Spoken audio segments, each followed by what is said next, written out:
Hey everybody, Nick Espinoza, your chief security fanatic here. Don't forget to subscribe. And today, I want to talk about what our phones are actually doing to us. Now, we might have heard studies over the years of negative this or negative that, but Amaya Verde and Luis Melgar of the Washington Post had a really good write-up on this, and heads up, both iPhone and Android users, we are all in this boat together, because if you didn't know, checking our phones basically is essentially becoming unconscious, right? It's just a reflex that we are doing, and we're interacting with our phones a high number of times, myself included. Interestingly enough, I spend the majority of my day not on my phone, on computers in front of me, as I'm working, and I don't check my phone nearly as much, but I still have a lot of time on my phone because I just checked before I recorded this. So, checking your phone, interestingly enough, can begin to compromise your cognitive skills once it passes a certain threshold. So, studies from Nottingham Trent University in the UK and Keimyung University in South Korea found that if you're checking your phone about 110 times a day, that's going to signal a high risk for problematic use, not to mention cognitive issues. So over 8 years of research involving teenagers and millennials, Larry Rosen, a professor emeritus at the University of California State University, observed that participants checked or unlocked their smartphones between 50 to 100 times per day, on average every 10 to 20 minutes while awake. And obviously, if you're fast asleep, you're not checking your phone unless you can somehow. That'd be amazing. And if you didn't know, both Android and iOS devices, aka iPhone, iPad, etc., allow users to check the number of unlocks in their settings. In Android, it's called digital well-being. Apple people, I'm sure it's called something similar for you as well. And this, for the record, is all day. Like, if you look at the numbers from basically waking up to going to bed, the numbers are absolutely nuts. 66% of Americans use their phone within 10 minutes of waking up. I am absolutely guilty of this as well, basically because I have it near my bed and I'm checking, did I get email over the night? Did anybody call, etc., not to mention news. But also, 62% of us check it at least once just before falling asleep. Again, guilty as charged, and I spend the majority of my time not on my phone during the day, usually computer, but it's just interesting to go through this. So this makes sense. So according to basically a study conducted by YouGov this past May on phone use, when Americans were asked basically where they place their devices on going to sleep, 8 out of 10 of us said that they are keeping them in their bedrooms, most often next to their bed. Guilty as charged. Stick it on the charger if it needs charging, or if not, then it's still there. And according to Anna Lemke, a professor of psychiatry and addiction medicine at Stanford, quote, "The phones and digital media are reinforcing for our brains, activating the same reward pathway as drugs and alcohol. The phone creates a compulsive habit loop where we check it without thinking, and we experience withdrawal when we don't check or don't have access to our phones," end quote. And yeah, there's other studies that actually reinforce this. People underestimate how often they check their phones. And when asked in the same survey how many times they pick up their phones or devices each day, most respondents said they do so about 10 times a day. But that's way low. And it's impacting us in many ways, because a study basically by the Singapore Management University found that frequent interruptions to check our devices leads to more attention and memory lapses. Unlike total screen time, the frequency of smartphone checks is a much stronger predictor of daily cognitive failures. So in other words, let's say you're on your phone for 2 hours straight, you're not turning it off or locking it or whatever, you're just doing whatever. That's actually better than if you would put the phone down and then every 5-10 minutes you're picking it up to check something, putting it down, picking it up to check something, and on and on and on, because it's distracting you. It's taking you away from a single strain of thought. Constantly unlocking the phone forces our brain to switch rapidly between tasks, and it erodes our ability to just focus on just one. And decades ago, basically computer scientist Gerald Weinberg warned that working on multiple tasks and frequent task switching could cut productivity by up to 80%.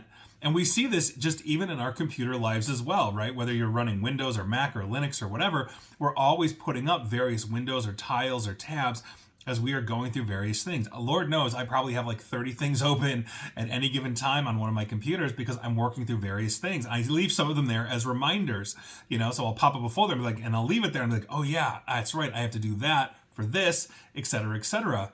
This habit, though, especially on the smartphones, is widespread. So YouGov also found that more than half of Americans check their phones multiple times during social activities, such as basically eating with others, meeting friends, even going out on dates. And at work, during a 30-minute meeting, 1 in 4 people admitted to checking their phone at least once.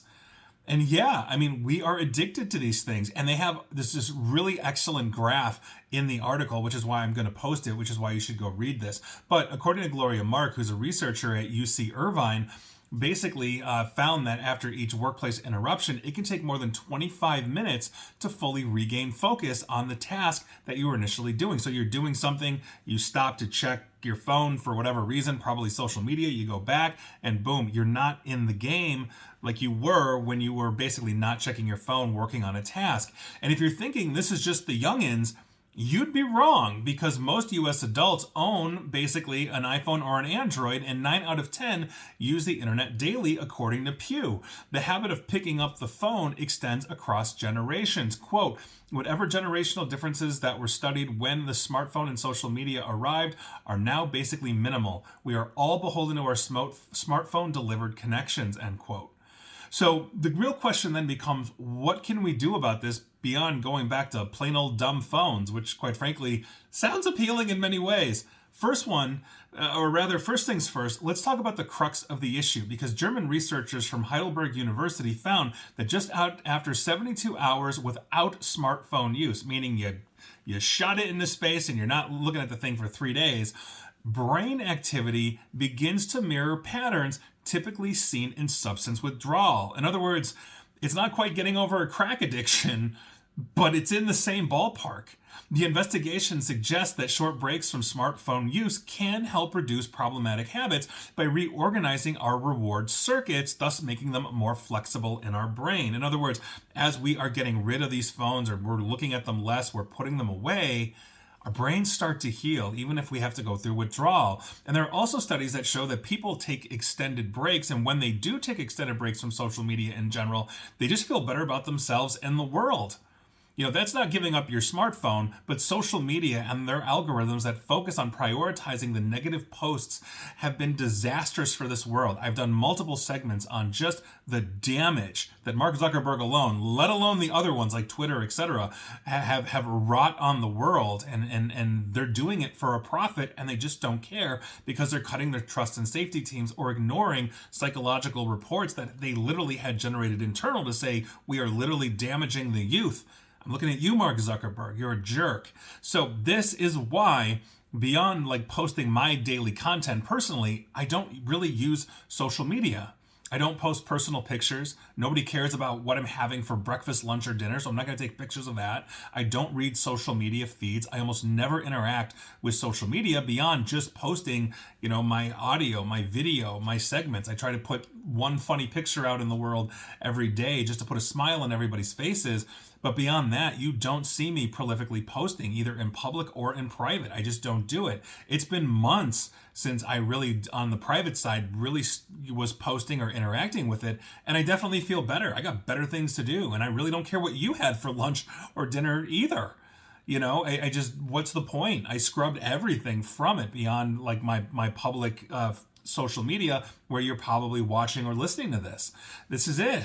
That said, I also read the news, and that's depressing as well, but I don't get it from social media. I use ground news to make sure that I'm covering all bias, because there's a lot of bias out there on the right or the left, and ground news really helps me cut through the noise. But I found just cutting social media, and I haven't cut my smartphone, has done wonders basically for my psychology, and I think it would be for yours as well. And getting rid of the phone completely would probably help everybody sleep better, not just myself. So there you go. Studies from around the world. We are all in this boat together. And if I gave you any bit of advice, it would be cut down on screen time, cut down on your phone, and absolutely cut way down on social media. And quite frankly, I think the world would be a better place. And please like, share, follow me here on Facebook and Twitter at Nick AESP, but not to excess. Same with YouTube as well. And as always, stay safe, stay online, and please attempt to stay private, informed, and secure. Take care.